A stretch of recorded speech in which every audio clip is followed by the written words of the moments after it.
Sometimes we need to make many statistical operations, use many statistical functions in Excel.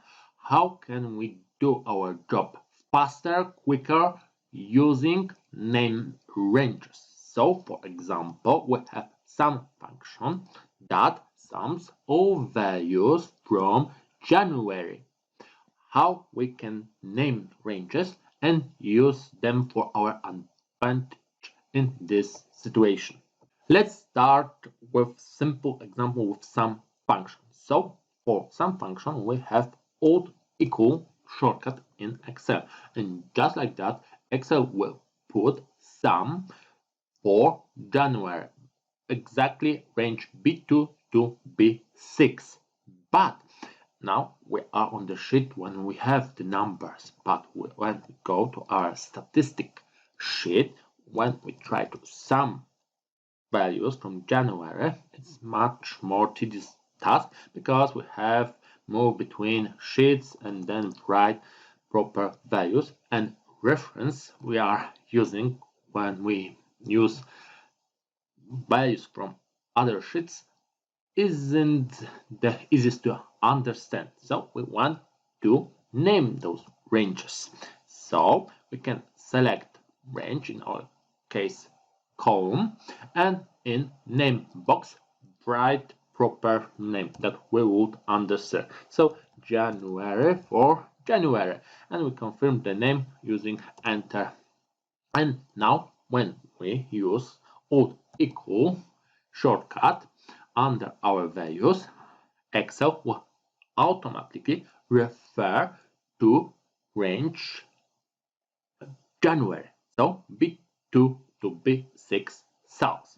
And because names, Excel remembers names, we can much more friendlier for us use this name in our calculation even on other sheets. So when I start write January, Excel will give me a tip that it knows this name, so I can just write it and sum values from January.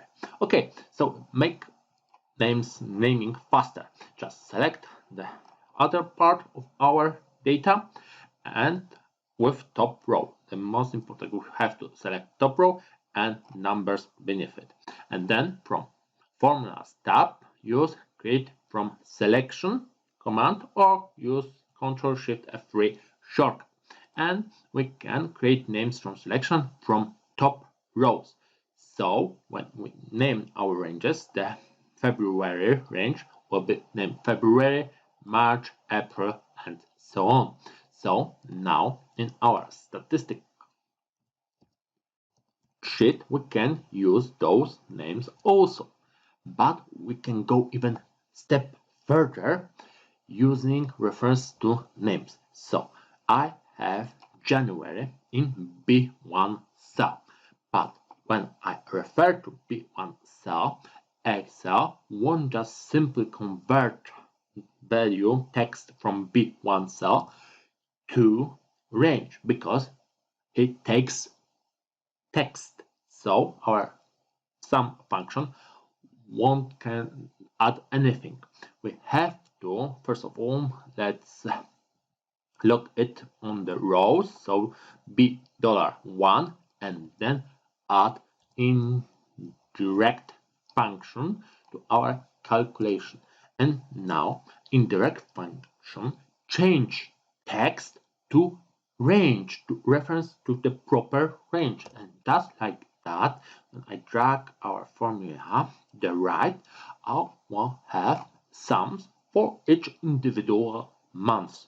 And by copying our formula down and changing the statistical function, so from sum to average, so you can copy it to the right, then from average to mean, and so on. We can quickly add more statistical operation for many months, many values with proper name ranges and indirect function.